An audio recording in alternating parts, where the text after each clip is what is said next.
ghost army of Lenggries. What I want to tell you is about 35 years after the Battle of Sendling, how Elector Karl Albert fought with Empress Maria Theresa of Austria for the German crown. And just as he had the crown placed on his head in Frankfurt am Main, the redcoats, the pandurus and klotzes, the citizens and farmers were violating, pillaging the citizens and farmers in Munich and Oberland. It was just like 17,005 and even worse. The people of Dülser brought their market for several hundred guilders from lighting it. They were unable to prevent the thieves from abroad from robbing and stealing. On the road in Dieterluch, where it goes through the Zeller forest toward Munich, Hering Hans from Mühlberg led the farmers and they stole their catch from the robbers. Bacher shot his adjutant, Grundl, in the carriage on the street. A few years later, Eck rode up Eisbach-Rhein with his red coats and demanded the Bacherbauer. But the neighbors didn't want to reveal his hiding place, the Rechel Kopfgraben. The trank waited 10 minutes, then they started burning the Gernenhäuser. They hung bad luck rats on the arbors and barn and set the barns on fire. It took them 5 hours. That night, they were at the Gelderbauers, the murder burners. On the ground of the Gerbauer, there was a newly installed wooden pillar with a carved Lord God. The villagers also hung bad luck rats on it and started fires. The cross and the Lord God completely burned. But at a miracle, the fire was unable to harm the painful Mother of God underneath and the many sacrificial wax. The people then made a pilgrimage to the burnt cross and built a chapel over it. The Trank and his pandurs became even more heated due to the burning and rode on to Lenggries. But when they moved towards the Friedhof, even greater miracles happened. The graves opened up and things came to life between the iron grave crosses. There was an ice-cold wind through the church. The old Lengriesers stood up, no one took a breath. So they went toward the redcoats, and there were more and more of them. And Panduren Coil turned around of their own accord, left with their masters across the Tattenbach, and no one wanted to keep them from going either.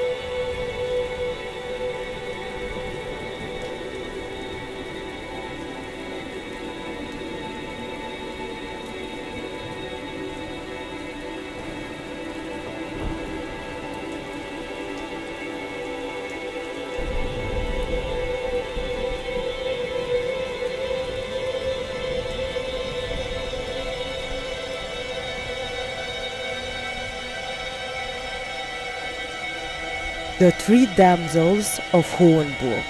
3 damsels once lived in the old castle near Lenggries. They were extremely beautiful, but also quite pious and generous. Once robber barons came and wanted to take them. They stormed the castle and forced their way inside. In their distress, their young ladies threw themselves down into the rocks. Since then, they have been climbing around the stones at night in long white dresses. But on All Souls' Night, they walk around to the village and visit their ancestors, the crypt of the parish church. Behind the old Hohenburg, by the middle pond, there are 3 fire trees in an open space. It is called at the Three Virgins because they're said to be enchanted.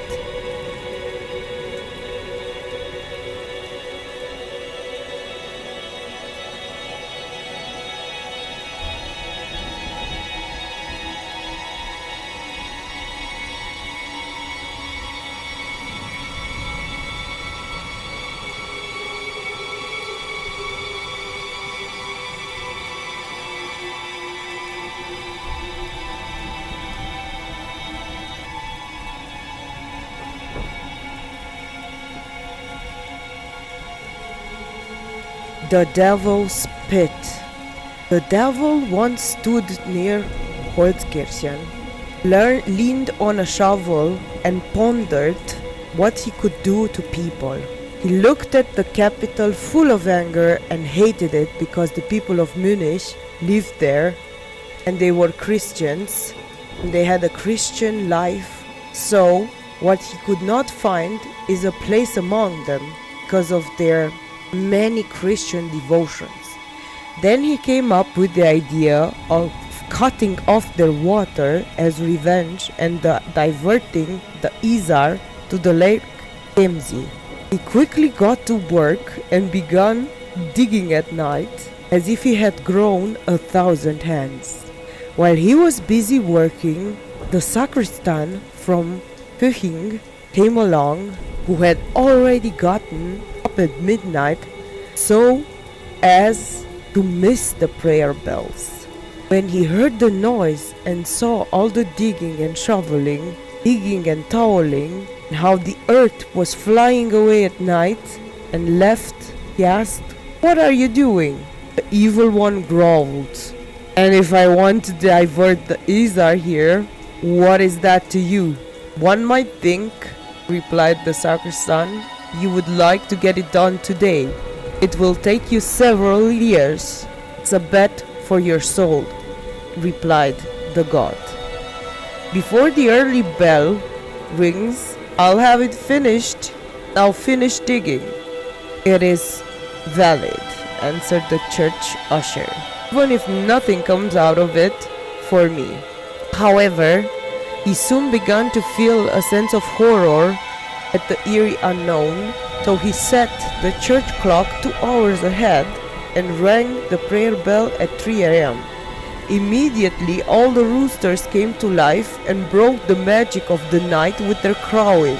But the devil, full of anger because he had miscalculated the time or was outwitted, threw away the pick and shovel, gave up his work and went to hell.